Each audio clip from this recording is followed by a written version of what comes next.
ब्रह्मदेव, पृथ्वी पर यदि इसी प्रकार जीवों का जन्म होता रहा तो उनके अंत की कोई व्यवस्था ही नहीं होगी। सृष्टि का संतुलन बिगड़ जाएगा प्रभु।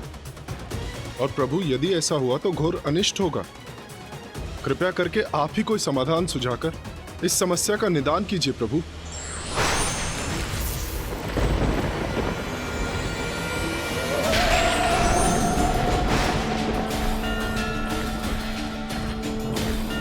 प्रणाम देवी भैरवी। प्रणाम देवी। मृत्यु मृत्यु मृत्यु।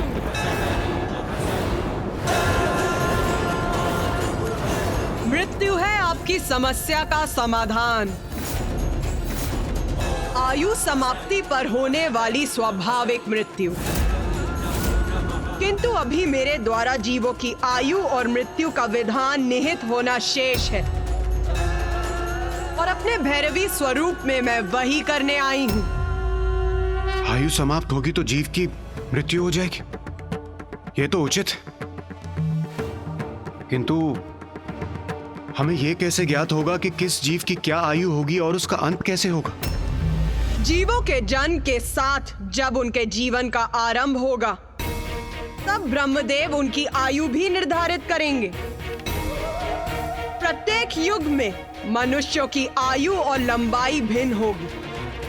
सतयुग में मनुष्यों की आयु 100 सहस्त्र वर्ष और लंबाई 21 हाथ होगी।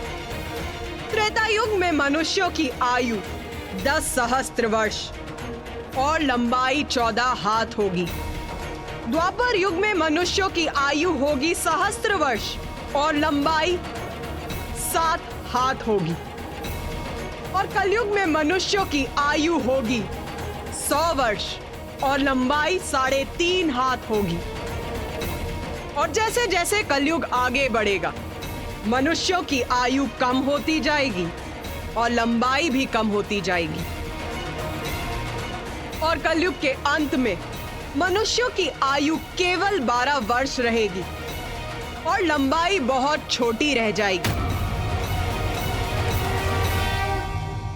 सामान्य रूप से युग के अनुसार मनुष्यों की यही आयु अवधि रहेगी, किंतु प्रत्येक मनुष्य की वास्तविक आयु उसके पूर्व जन्म के कर्मों के अनुसार उसके जन्म के समय निर्धारित होगी, जो दीर्घ भी हो सकती है और अल्प भी हो सकती है। माता, मनुष्यों की मृत्यु के बाद उनका तन मिट जाएगा, किंतु आत्मा कहाँ जाएगी?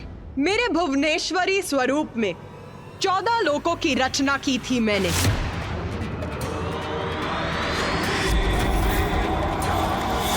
जिनमें आप सभी का निवास स्वर्गलोक भी है। अब मैं अपने भैरवी स्वरूप में उस विशेष लोक की रचना करूंगी, जहां जीवन के उपरांत नश्वर शरीर के नष्ट हो जाने पर आत्माओं का वास होगा।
विशेष लोक।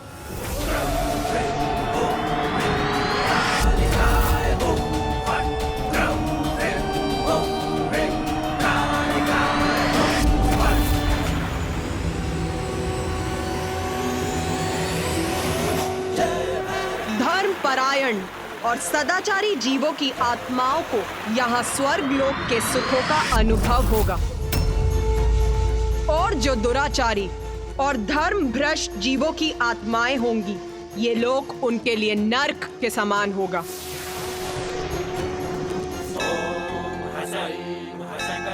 आत्माओं को यहाँ कर्मों का फल भोग कर, प्रायश्चित और साधना कर शुद्धि प्राप्त होगी।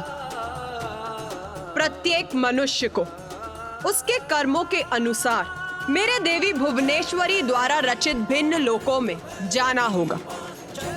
जो सत्कर्म कर यहाँ पहुंचेंगे, उन्हें यहाँ के बाद स्वर्ग में स्थान प्राप्त होगा,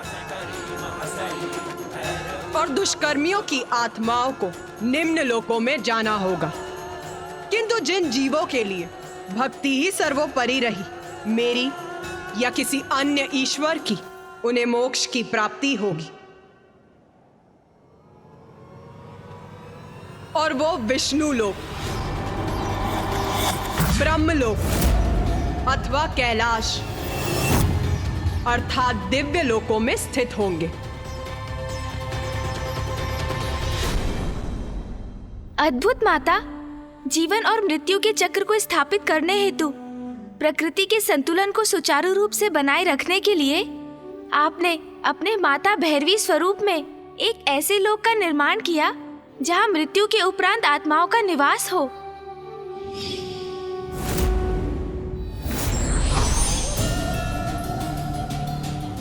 तुम्हारे मन में एक और प्रश्न उत्पन्न होने का आभास हो रहा है मुझे। पूछ गणेश, पूछ, क्या पूछना है तुम्हें? माता, सूर्य देव के प्रश्न का उत्तर जानने के लिए ही मैं भी उत्सुक हूँ। आत्माओं के लिए एक अन्य लोक का निर्माण तो हो गया, किंतु उसको व्यवस्थित रूप से चलाने का दायित्व किसको सौंपा गया माता? ये प्रश्न सभी देवताओं के मन में भी रह रहकर उठ रहा था। देवी भैरवी संसार में प्रकट हुई, किंतु इससे मृत्यु की व्यवस्था पूर्ण नहीं हुई थी। उसके लिए एक काल देवता की आवश्यकता थी, जो हमारा प्रतिनिधित्व कर इस कार्य का दायित्व संभाले। उनकी सहायता के लिए काल के दूत की आवश्यकता थी, और जो जीवों की आत्माओं को बंदी बनाए, उस पाश की आवश्यकता थी। पाश? जीवों की आत्माओं को बंदी बनाने के लिए पाश की आवश्यकता थी। और माता, काल देवता के पद पर योग्य देवता की नियुक्ति भी तो आवश्यक होगी। वो कैसे हुआ माता?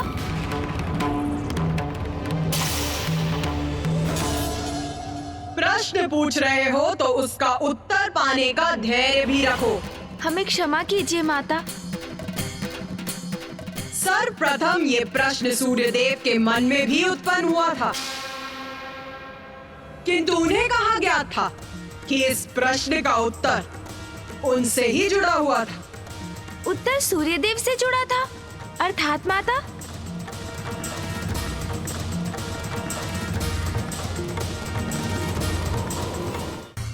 देवी भैरवी संसार में प्रकट हुई, किंतु उससे मृत्यु की व्यवस्था पूर्ण नहीं हुई थी। उसके लिए एक काल देवता की आवश्यकता थी। काल देवता के पद पर योग्य देवता की नियुक्ति भी तो आवश्यक होगी। वो कैसे हुआ माता? सर्वप्रथम ये प्रश्न सूर्यदेव के मन में भी उत्पन्न हुआ था। सूर्यदेव का विवाह देव शिल्पी विश्वकर्मा की पुत्री देवी संज्ञा से हुआ था।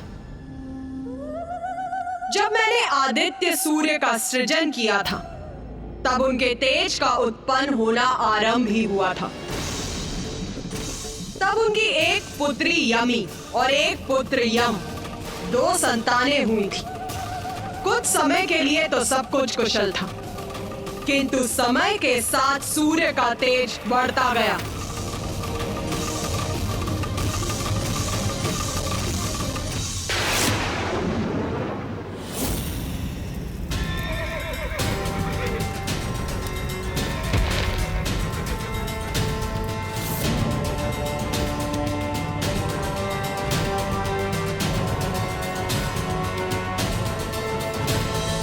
देवी संज्ञा, देवी संज्ञा कहाँ हैं आप?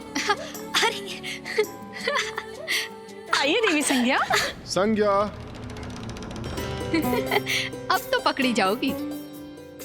संभवतः आंगन में होंगी।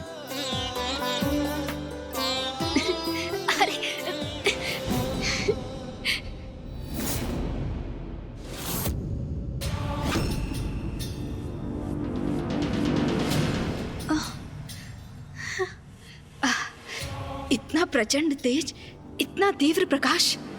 ओह,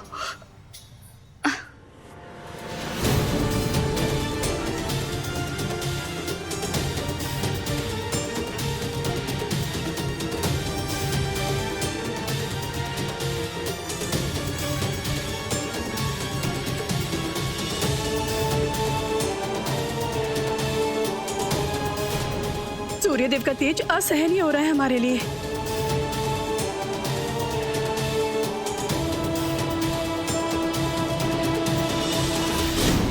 स्वामी, इस तीव्र ताप का यही अर्थ है कि स्वामी निकट हैं।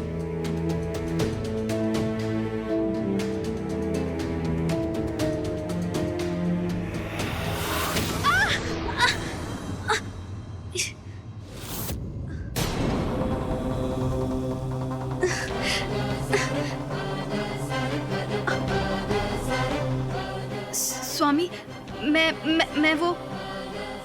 देवी संज्ञा, क्या मुझे इतना भी अधिकार नहीं कि मैं अपनी पत्नी का स्पर्श कर सकूं? स्वामी, ऐसी कोई बात नहीं है, मैं तो बस।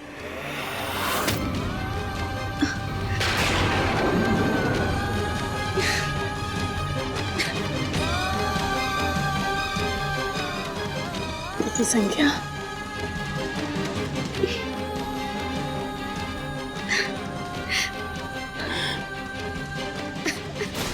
देवी संज्ञा, धैर्य रखिए, सब ठीक हो जाएगा।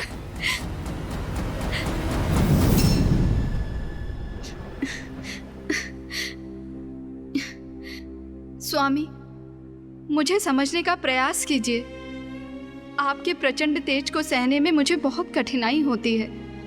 तो आप मुझसे क्या अपेक्षा करती हैं देवी संज्ञा? मैं सूर्यदेव हूं।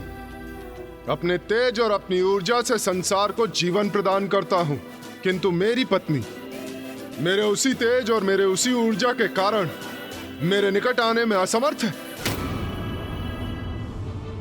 और यदि ऐसा ही है तो क्या मैं यहां से कहीं चला जाऊं, अथवा आप सदा के लिए अपने पिता के निवास लौटना चाहती हैं? किंतु स्मरण रहे, आप सूर्यलोक की स्वामिनी है। आपके दायित्व है। आपका पुत्र है जो शीघ्र अपने तप के लिए प्रस्थान करने वाला है। और यदि आप भी यहां से चली गई तो मैं एकाकी कैसे रहूंगा? नहीं, आप कहीं नहीं जा सकती। समाधान भी आप ही को ढूंढना होगा, क्योंकि समस्या आपकी है, मेरी नहीं। आपका पति हूं मैं, और आपका सानिध्य प्राप्त करना मेरा अधिकार है।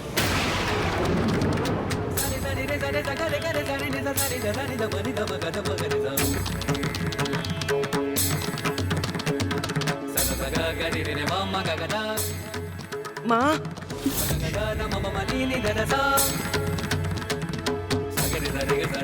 माँ,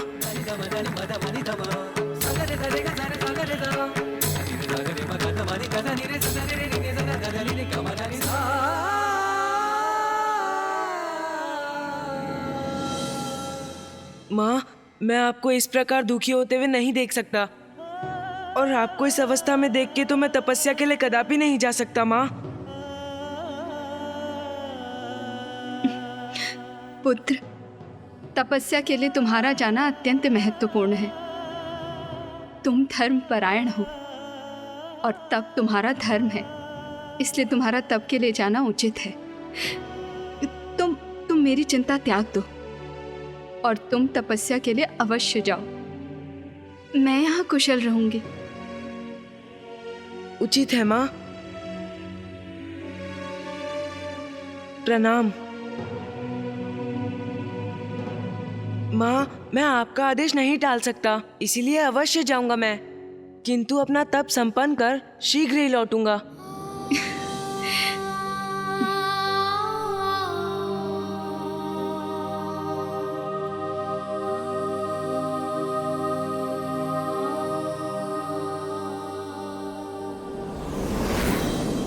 मैं क्या करूं माँ? जैसे जैसे स्वामी का तेज बढ़ता जा रहा है, मैं उनके निकट जाने में, यहाँ तक कि उन्हें देख पाने में भी असमर्थ हूँ।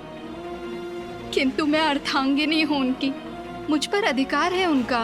मुझे कोई उपाय सुझाइए माता, मेरा मार्गदर्शन कीजिए। मैं करूँ तो क्या करूँ? मैं करूँ तो क्या करूँ माँ?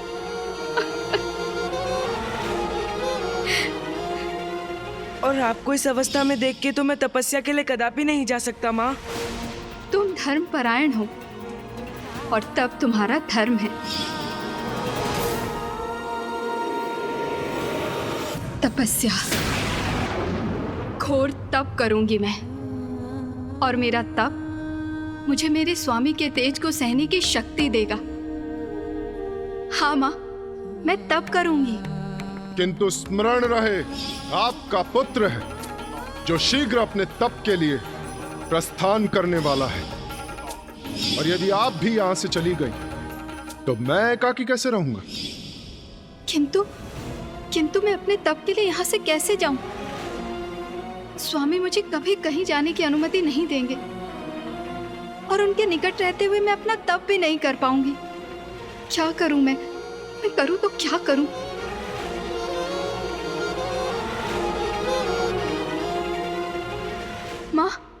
माँ, इस दुविधा से मुझे मुक्ति दिलाइए माँ। कोई उपाय सुझाइए, कोई उपाय सुझाइए, कोई उपाय सुझाइए, कोई उपाय सुझाइए,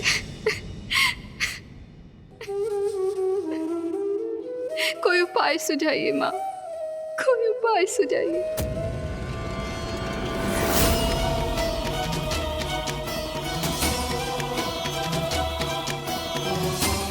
मेरी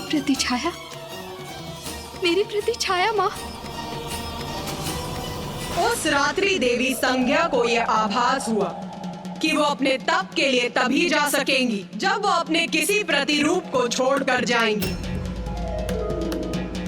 और उनका प्रतिरूप उनकी प्रतिछाया के सिवाय और कौन हो सकता था?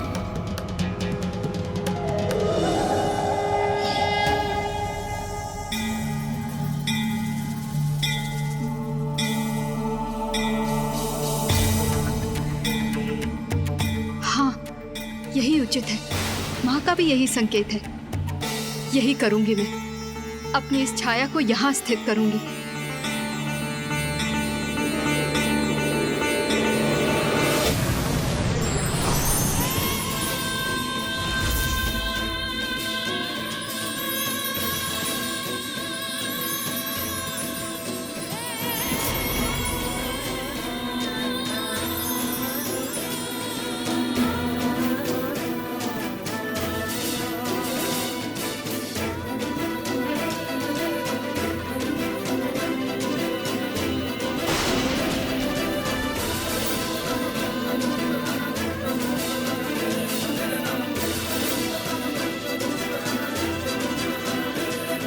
मैं देव शिल्पी विश्वकर्मा की पुत्री, सूर्यदेव की पत्नी देवी संज्ञा, तुम्हें सजीव होने का आदेश देती हूँ।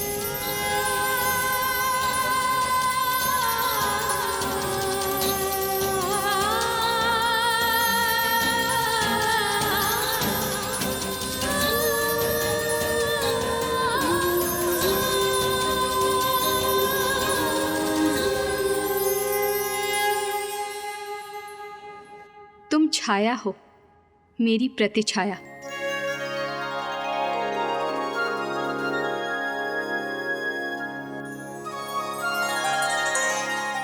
और देवी संज्ञा अपनी छाया को सूर्यलोक में छोड़कर पृथ्वी पर तप करने के लिए चली गई।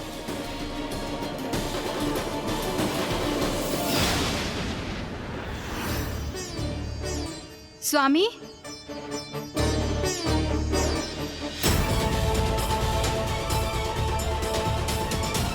मुझे पुकारने का क्या लाभ देवी संज्ञा?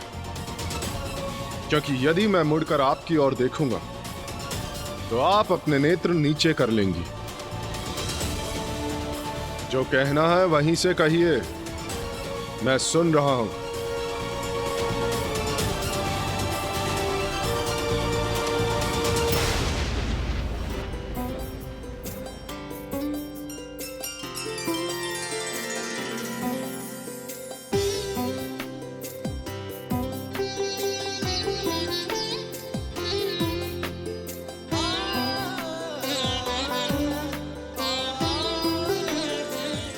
स्वामी, आपको पूजा का प्रसाद दिए बिना मैं आपको कैसे जाने देती? देवी संज्ञा, क्या क्या ये सत्य है? क्या मेरा तेज आपको प्रभावित नहीं कर रहा? ये कैसे संभव किया आपने? बस स्वामी, अब और प्रश्न नहीं। आप निश्चिंत होकर अपनी यात्रा पर जाइए, क्योंकि अब सब कुछ कुशल है। उचित है देवी।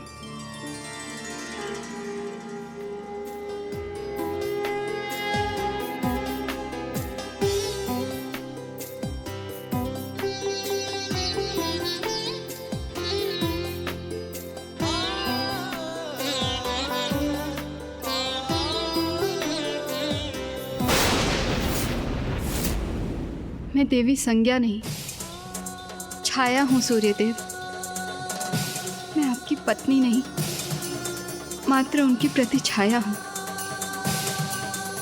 मैंने देवी संज्ञा को वचन दिया है कि मैं आपकी देखभाल करूंगी और किसी को भी ये ज्ञात नहीं होने दूंगी कि वो सहज आपका सानिध्य प्राप्त करने के लिए यहाँ से बहुत दूर तपस्या करने गई हैं।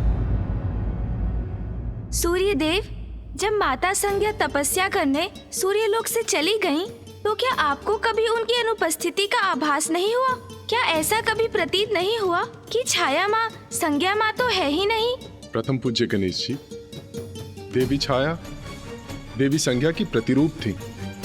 सभी प्रकार से वो उनके समान थी और मैं भी अपनी पत्नी का साथ पुनः पाकर अत्यंत प्रसन्न था।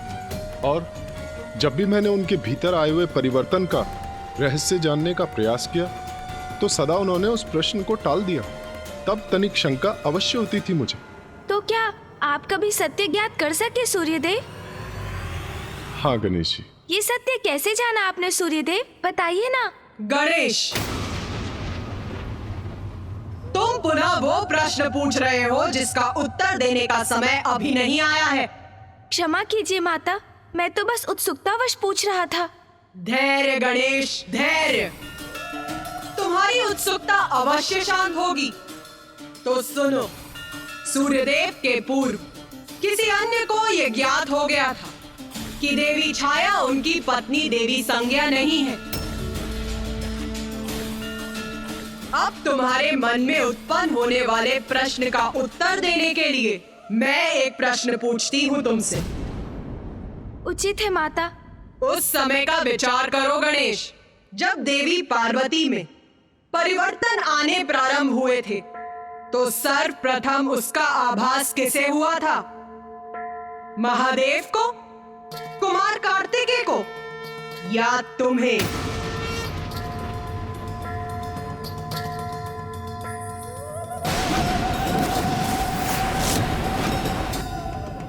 मुझे माता।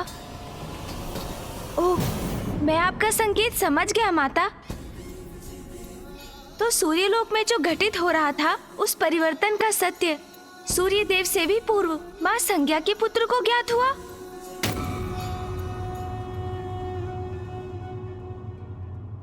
देवी छाया यम से अपना सत्य नहीं छिपा सकी, क्योंकि माँ के आंचल की ममता, माँ की ममता भरी दृष्टि और उनमें आया हुआ परिवर्तन संतान के नेत्रों से छिपाया नहीं जा सकता।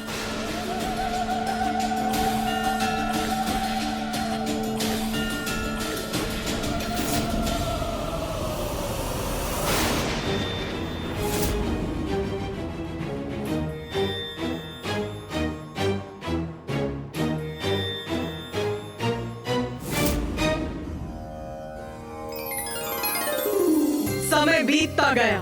सूर्यदेव और देवी छाया का सुखमय जीवन आगे बढ़ता रहा।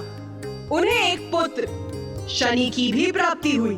सब कुशल था, किंतु अब देवी संज्ञा के पुत्र यम अपना तप समाप्त कर वहां लौटने वाले थे। सूर्यदेव के वो पुत्र जिनके अस्तित्व से ही देवी छाया अनभिज्ञ थी।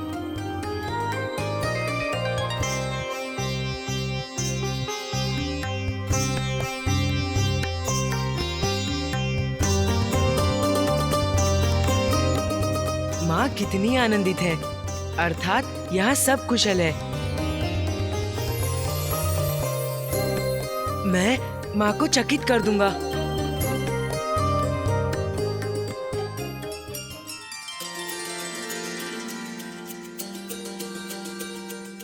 स्वामी,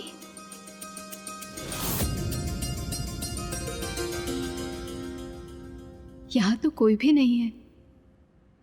प्रणाम माँ। ये कौन है? यहाँ कैसे आया? क्यों आया? कौन हो तुम? और मुझे स्पर्श करने का साहस तुमने कैसे किया? माँ ने मुझे पहचाना नहीं और माँ भयभीत भी है मुझसे। स्वामी, ये जो भी है, किंतु मेरी माँ कदापि नहीं है।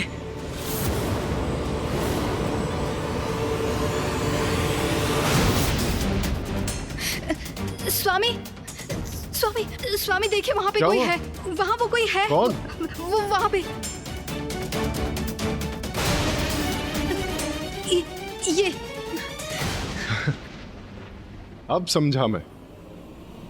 अचानक अपने पुत्र को देखकर आप फूले नहीं समा रही पुत्र।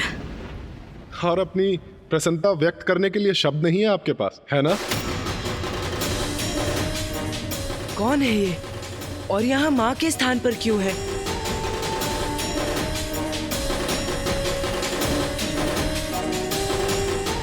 देवी संज्ञा, अब यहाँ स्तब्ध ही खड़ी रहेंगी? इतने समय बाद लौटा है आपका पुत्र। क्या उसके लिए उत्तम भोजन का प्रबंध नहीं करेंगी? जी स्वामी, उचित है।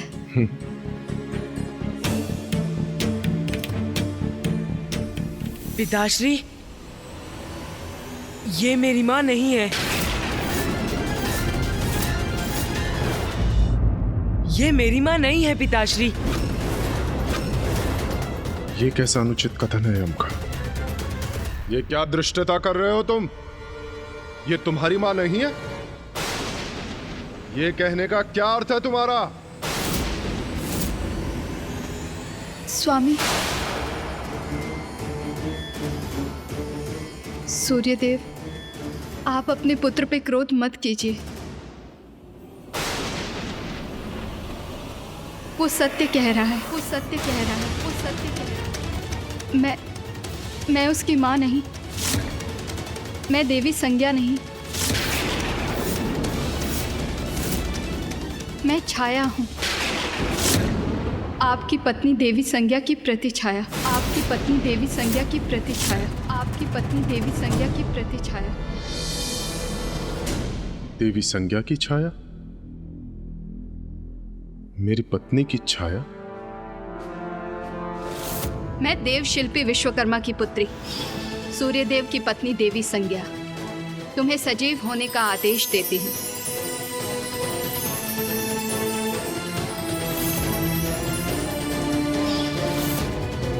तो अंततः इस प्रकार सूर्यदेव को सत्य ज्ञात हो ही गया। हाँ, देवी छाया ने अपना सत्य विस्तार से सूर्यदेव को बताया और उन्हें आभास हो गया कि अपने अत्यधिक तेज के कारण वो अपनी पत्नी देवी संज्ञा का सानिध्य प्राप्त नहीं कर सकते। इसीलिए इस समस्या का निदान पाने के लिए वो अपनी पत्नी देवी संज्ञा के पिता देव शिल्पी विश्वकर्मा के पास गए।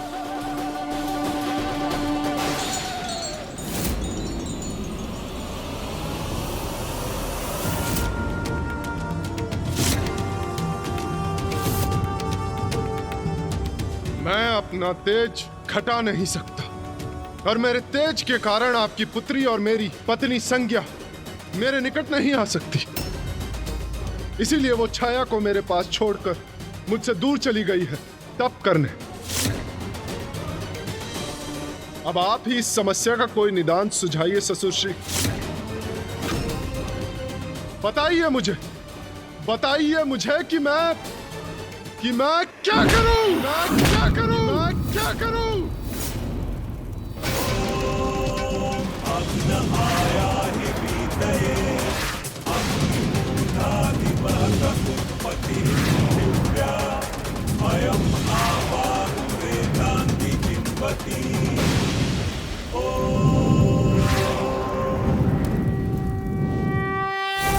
माता, ये तो और भी विकट परिस्थिति उत्पन्न हो गई थी, तो विश्वकर्मा जी ने क्या सुझाव दिया?